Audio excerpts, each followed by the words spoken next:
عاشت أما لإخوتها بعد وفاة والدتها، ثم بدأت رحلة كفاحها بعد زواجها، وجاهدت على تربية أبنائها حتى أصبحت من الشخصيات المرموقة بين أهالي قريتها.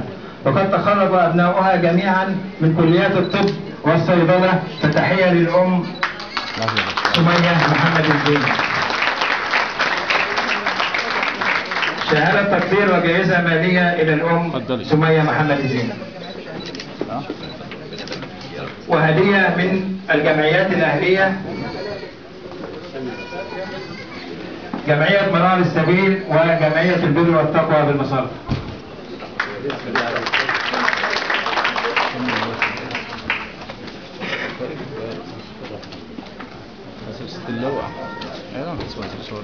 الأم المثالية الثانية الحاجة صفاء محمد أبو رمضان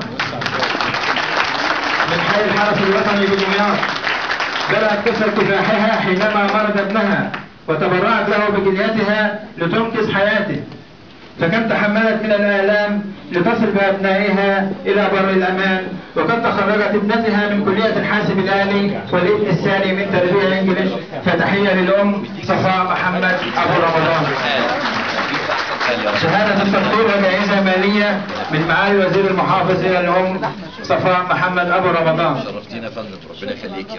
وجائزة من رئيس مجلس إدارة جمعية منار السبيل ورئيس مجلس إدارة جمعية البر والتقوى بالمصالح.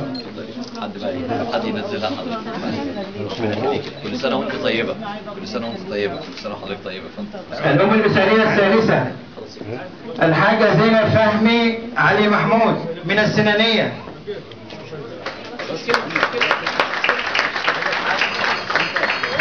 تحملت المسؤولية منذ وفاة زوجها، وبدأت رحلة كفاح مشرفة مع ابنتها الكفيفة، وحرصت على دمجها في المجتمع وتعليمها حتى حصلت الابنة على ليسانس الآداب ودراسة الماجستير، بالإضافة إلى تربية ورعاية باقي أفراد الأسرة. أسفين يا جماعة، الزوج موجود؟ زينب موجود. شاركت زوجها. شاركت زوجها، ربنا يخليك. حاجة زينب مظبوط كده؟ صح. ربنا يخليك يا حاجة زينب. اتفضلي يا حاجة، اتفضلي يا حاجة، اتفضلي. في هدية كده بسيطة اهي من الجمعية هننزلها لك تحت إن شاء الله.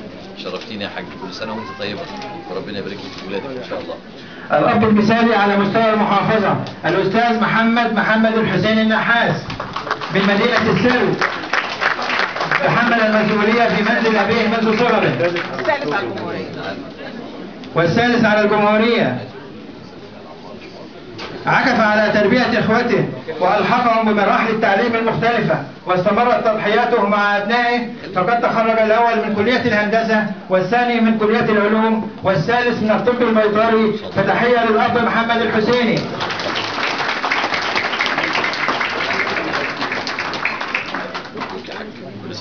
شهادة التقدير وجائزة مالية من معالي المحافظ إلى الحاج الأب محمد الحسيني.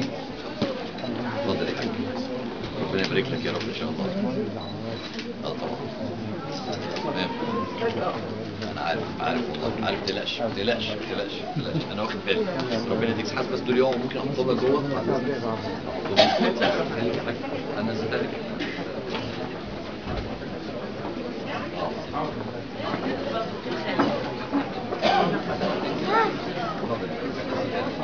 الزوجة المثالية على مستوى المحافظة الأستاذة صبحية عبد الرازق سالم، تتفضل.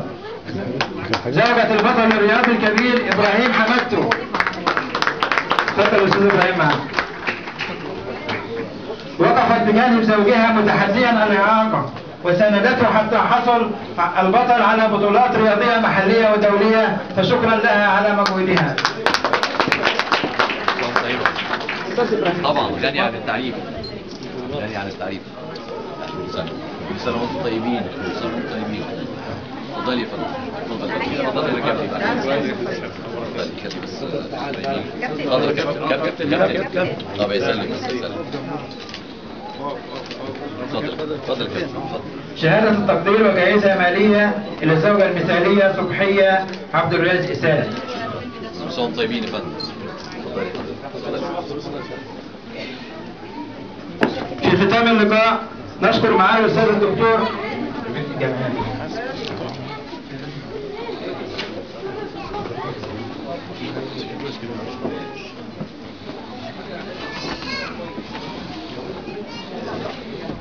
شهادات تقدير من جمعية منار السبيل وجمعية البر والتقوى. تحت بقى يا جماعه بعد